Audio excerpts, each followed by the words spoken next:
Welcome to the Lean Out Your Business podcast, a show dedicated to helping entrepreneurs accelerate business growth and simplify success. I'm your host, Krista Grasso, and I've been working with businesses for more than 2 decades to help them lean out and optimize what's working while eliminating anything that's not adding value. So if you are ready to get more time back in your day, more profit in your business, and to do business differently, growing and scaling on your terms, let's dive into today's episode. Hello, and welcome to another episode of the Lean Out Your Business podcast. Today, we're going to be talking about the positioning and the messaging around your pricing. There is a phrase and a term that I hear used all the time, and it's something that's become so common. Most people market their programs with it. Most people who are coaching other people in business to start businesses or to grow or scale businesses use this phrasing a lot. I really feel like it's very misleading, and I feel like we need to shift the language around it. And that is charge what you're worth. I'm sure you've heard this just as often as I have. The other one that is similar to this, that I feel the same way about, is get paid what you deserve. And so I think it's really tricky to use the words worth and to use the words deserve. I coach my team on this all the time as they're helping me with my social media to take those words out of our vocabulary, to strip those down. If you're using AI tools or something, they use them a lot. So much of the stuff is all about deserve, or I see charge what you're worth a lot. And first, I want to break down why I feel like this is not good language to use, but also there is the unconscious part of it that I feel like is a little damaging to a brand or to your clients if this is language that you're using. So stick with me here, and I'm going to tie all this together. Because as you know, my goal is always to help you build a business that is scalable and that is sustainable. And sometimes it's the big strategies and the big things that we need to do that make that possible. But sometimes it's also the little things, the way that things are messaged, the way that people perceive your brand and hear your brand. And so I'm getting into a little bit of the nuance in today's episode, but I do feel it's important. And if we start the first one with worth, first of all, so many people struggle with feelings of low self-worth.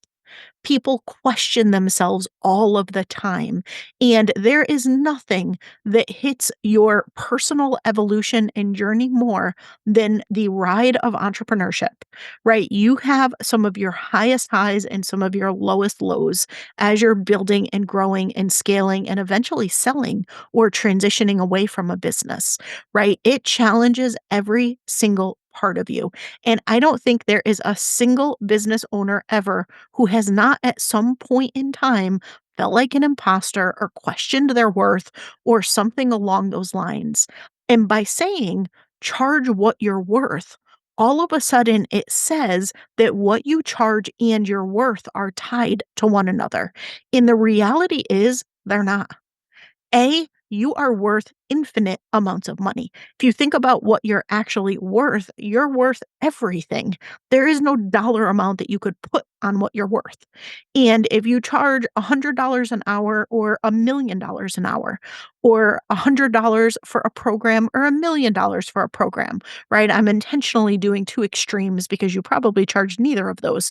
But that being said, does it mean that you are any more worthy as an individual if you charge 1,000,000 over 100? No.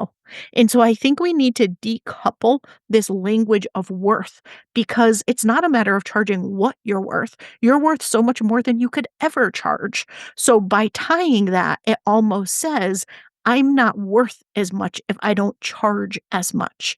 And when we as an industry use this language over and over and over again, we start to equate worth with things like that. And I think we really need to separate those from a mental health perspective, but also they just don't make sense. And they're sayings that somebody probably said one time way back when. Somebody else thought it was clever. It got repeated and repeated and repeated and repeated. And people, I don't even think, really think it through. I, of course, think through everything because that's just kind of what I do, but there's certain ones that really kind of get me, and I coach people to be careful with the language. So charging what you're worth is one of them. I think it implies that you are only as worthy as what you charge. And that is just so separate and distinct. But aside from all of that side of it, to me, I think the real problem with it, it's not even any of that. It's the fact that it's really misleading. And it's that because I'm more confident, I should all of a sudden charge more. And that's not it. At the end of the day, what you charge is what the market will pay. What you charge is related to the value that you provide. And it's not your perception of the value, it's your client's perception of the value.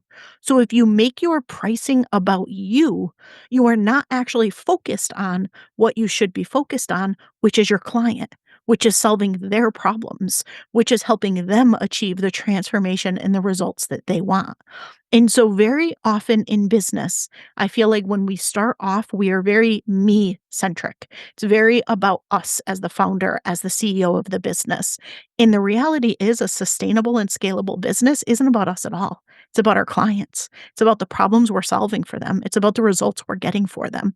It's really not about us. And the more scalable and the more sustainable and the more saleable your business is, the less and less it's about you.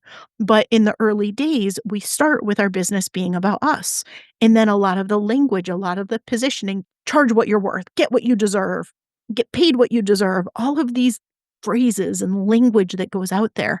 I think it perpetuates some of this issue and it perpetuates businesses being very what I call CEO centric. And the problem with that is that the more that business is built around you, the more that business is dependent on you. And that means you are less able to step away from the business. Your business is less scalable. Your business is less sustainable because you become the ceiling in the business. But also, your business is much less saleable because you are very hard to buy. Somebody can't necessarily give money for you. They could hire you and give you a job, which is probably not what you want, or you wouldn't have your own business. But your business as an entity, as a thing that provides value in the market, is much harder to sell if that value is only dependent on you. And so I think we need to reshift and reimagine a lot of this.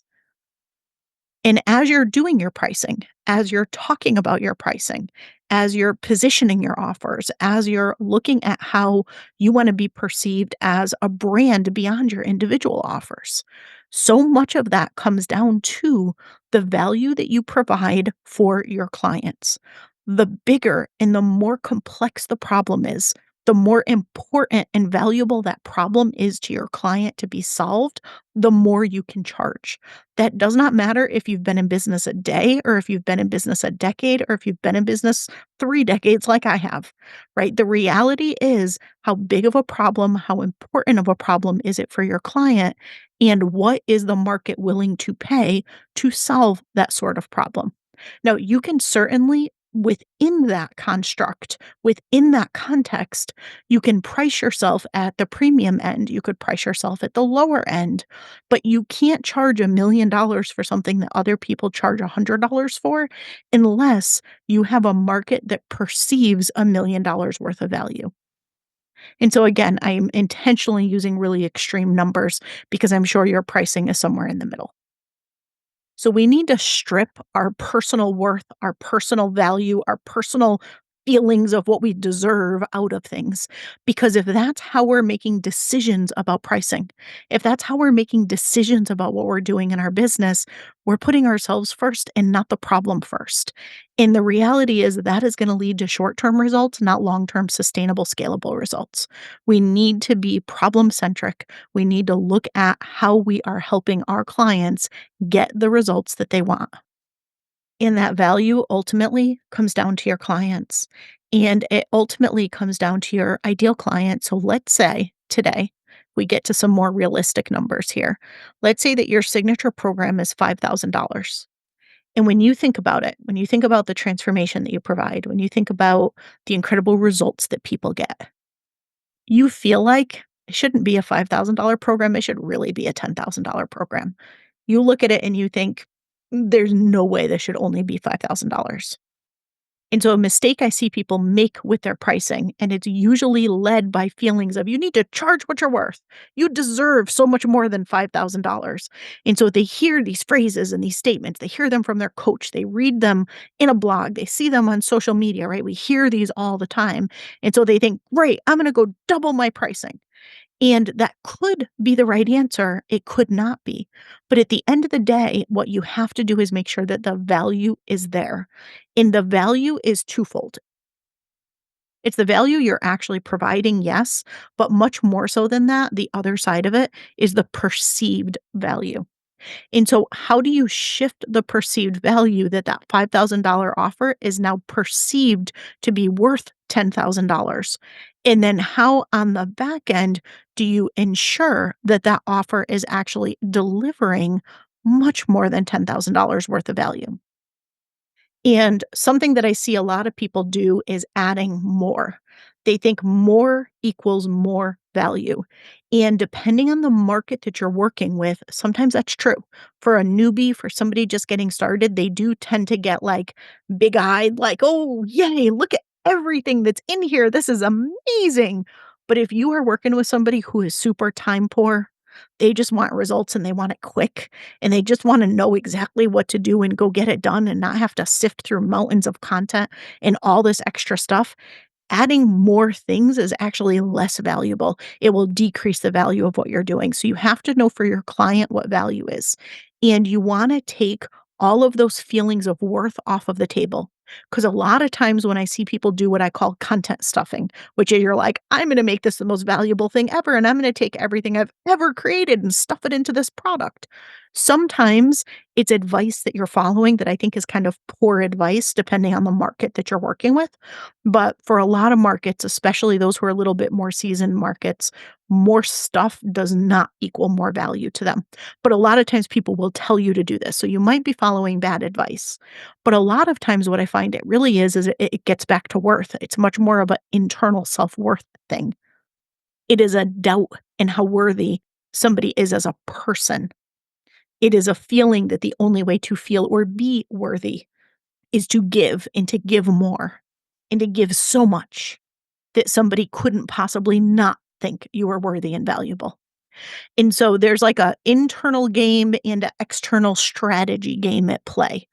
So to tie all this together, I would absolutely love if you join me in no longer using phrases like charge what you're worth, charge what you deserve, and doing things that subconsciously equate somebody's value and somebody's worth to how much money they make and what they charge. I think there is enough of that that entrepreneurs need to work through throughout their entrepreneurial journey. But also, if you are looking at your pricing and you are looking at shifting some of that, take an honest, objective look and see, are you underpricing? Great, that's a good indicator of making a change. Is your pricing right on, but you want to be able to charge more? Great, look at how you can restructure or reimagine or repackage what you do so that that perceived value and actual value is there. And then look at your messaging.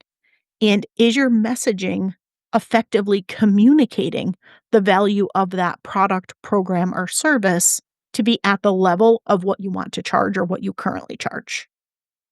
Right? Undercharging is not the same as underdeserving. It's not because you're not worth it or because you only deserve that much.